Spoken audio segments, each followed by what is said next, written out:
हिंदवी स्वराज्याचे सरसंस्थापक छत्रपती शिवरायांना मानाचा मुजरा करतो। भारतीय राज्यघटनेचे शिल्पकार भारतरत्न डॉक्टर बाबासाहेब आंबेडकर यांना मानवंदना अर्पित करतो।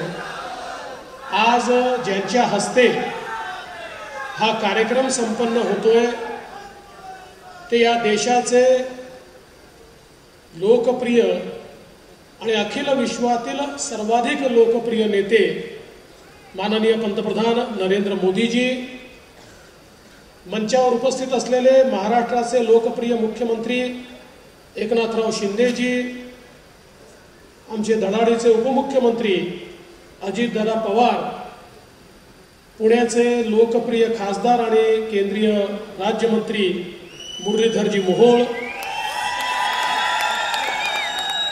ज्येष्ठ नेते छगनरावजी भुजबळ, नीलमताई गोरे, चंद्रकांत दादा पाटील, उदयजी सामंत, मेधाताई कुलकर्णी, श्रीरंगप्पा बारणे, माधुरीताई मिसाळ, भीमराव अण्णा तापकीर, सिद्धार्थ शिरोळे, उमाताई खापरे, सुनील कांबळे, योगेश टिळेकर, जगदीश मुळीक, अविनाशजी ठाकरे, श्री पलकुणवारजी, सुहास दिवसेजी, श्रवण हार्डीकरजी, शेखर सिंगजी, योगेश मसेजी, राजेंद्र भोसलेजी, संतोष पाटीलजी, मंचावरील सर्व मान्यवर आणि या ठिकाणी उपस्थित सर्व भगिनी आणि बंधूंनो, आजचा दिवस अत्यंत महत्त्वाचा दिवस आहे। कारण वारसा आणि विकास या दोन्ही गोष्टींचा संगम करणारा आजचा हा आपला कार्यक्रम आहे। जेव्हा मी वारसा म्हणतो त्यावेळेस या महाराष्ट्राला क्रांतीसूर्य महात्मा ज्योतिराव फुले आणि क्रांतीज्योती सावित्रीबाई फुले यांनी जो वारसा दिला तो वारसा पुढे नेणारा हा कार्यक्रम आहे।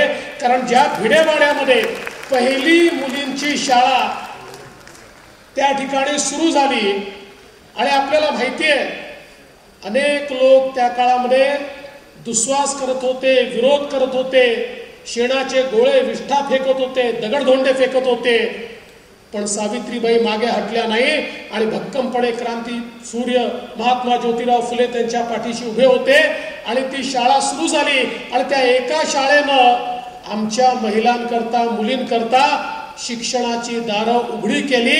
आणि म्हणून हा जो शिक्षणाचा वारसा, हा जो एक समाज सुधारणेचा वारसा आपल्याला मिळाला, त्या वारशाची आठवण करून देणारं स्मारक हे भिडेवाड्यामध्ये करण्याकरता आजचा हा कार्यक्रम या ठिकाणी आपण आयोजित केला आहे।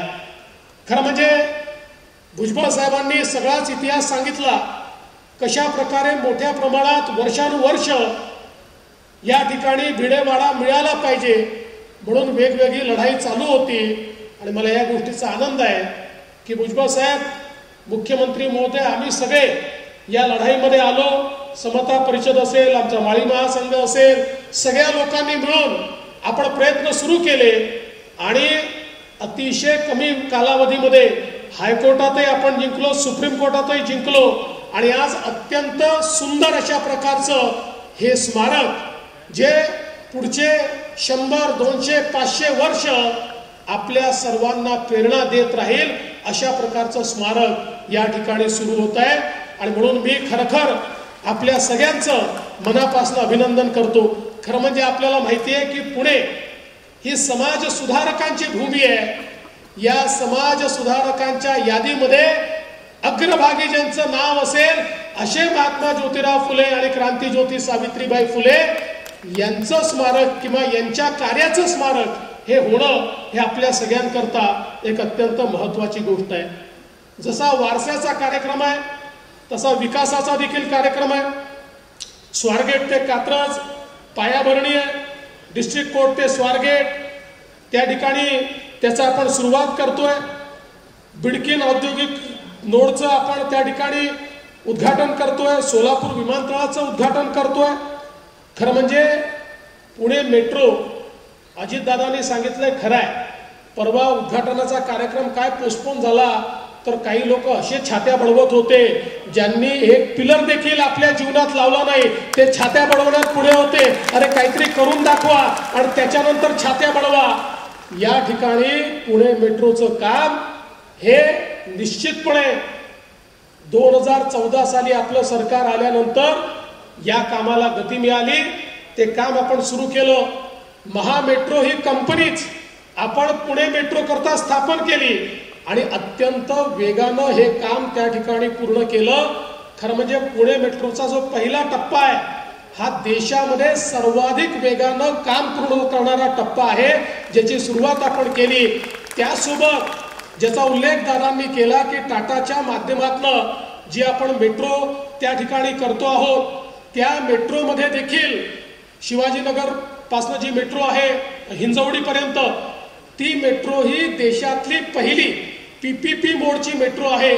त्यामुळे सगळ्या प्रकारचे प्रयोग करून पुण्याच्या ट्रॅफिकला त्या ठिकाणी मॅनेज करण्याकरता अतिशय महत्त्वाचं काम हे या ठिकाणी झालंय.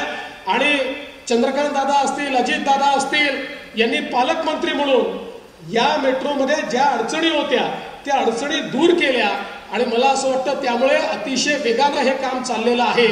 आता काही लोक म्हणतात स्वारगेटचं स्टेशन आम्हाला अर्धच वाटतं, ते पूर्णच झालं नाही. खरं म्हणजे स्वारगेटचं जे स्टेशन आहे हे मल्टी मॉडेल स्टेशन म्हणून आपण डेव्हलप करतोय. देशातलं मल्टी मॉडेलचं मेट्रोचं हे पहिलं स्टेशन असणार आहे, ज्या ठिकाणी सगळ्या प्रकारच्या ट्रान्सपोर्टेशनच्या मोडचं इंटिग्रेशन होणार आहे, त्या ठिकाणी मॉल होणार आहे. हे स्टेशन झाल्यानंतर मी निश्चितपणे सांगतो लोक मेट्रोने जाण्याकरता आणि स्टेशन पाहण्याकरता येतील अशा प्रकारचं डिझाईन या स्टेशनचं देखील या ठिकाणी आपण बनवलेलं आहे. आणि मला विश्वास आहे की हे जे पुढचे टप्पे आहेत, वनाज ते चांदणी चौक असेल, वाघोलीपर्यंत, हे सगळे मेट्रोचे टप्पे आपण केल्यानंतर पुण्यामध्ये मेट्रोचं असं इंटिग्रेशन होत आहे की पुण्याच्या कुठल्याही कोपऱ्यापासून कुठल्याही कोपऱ्यापर्यंत केवळ आणि केवळ मेट्रोने प्रवास करता येईल अशा प्रकारचं इंटिग्रेशन हे पुण्याच्या मेट्रोचं निश्चितपणे आपण केलेलं आहे. त्यामुळे मला असं वाटतं की एक अत्यंत महत्त्वाची गोष्ट आज या निमित्ताने या ठिकाणी होताना आपल्याला पाहायला मिळते. दुसरा, मराठवाड्याकरता देखील अतिशय ऐतिहासिक असा हा कार्यक्रम आहे की ज्या ठिकाणी मागच्या काळामध्ये ऑरिक स्मार्ट सिटीचं 2018 साली आपण पहिलं उद्घाटन केलं. देशातली पहिली स्मार्ट सिटी औद्योगिक त्याचं उद्घाटन झालं. आता दुसरा टप्पा जो आहे शेंद्राणी बिडकीन औद्योगिक शहरं, या शहरांची जी निर्मिती आहे त्याचं काम, त्याचं उद्घाटन माननीय प्रधानमंत्री महोदयांच्या हस्ते होत आहे.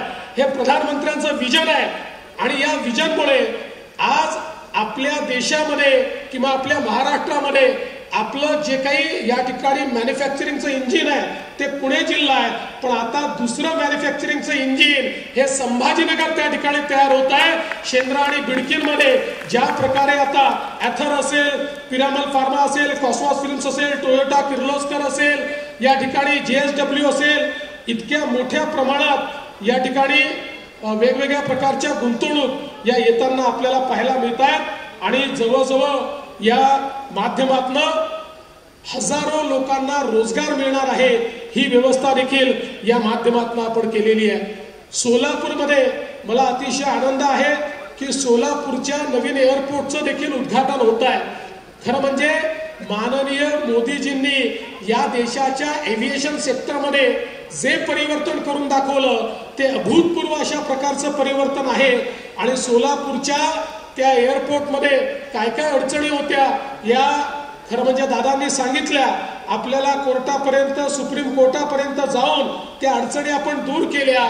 सोलापूरकरांना त्यांचं एअरपोर्ट मिळत आहे आणि भारताचे नागरी उड्डयन राज्यमंत्री मुरलीधर मोहोळ यांनी सांगितलेलं आहे की नुसतं एअरपोर्ट नाही तर लवकरच सोलापूरला विमान सेवा देखील सुरू होणार आहे. ती विमान सेवा सुरू करण्याची व्यवस्था देखील झालेली आहे.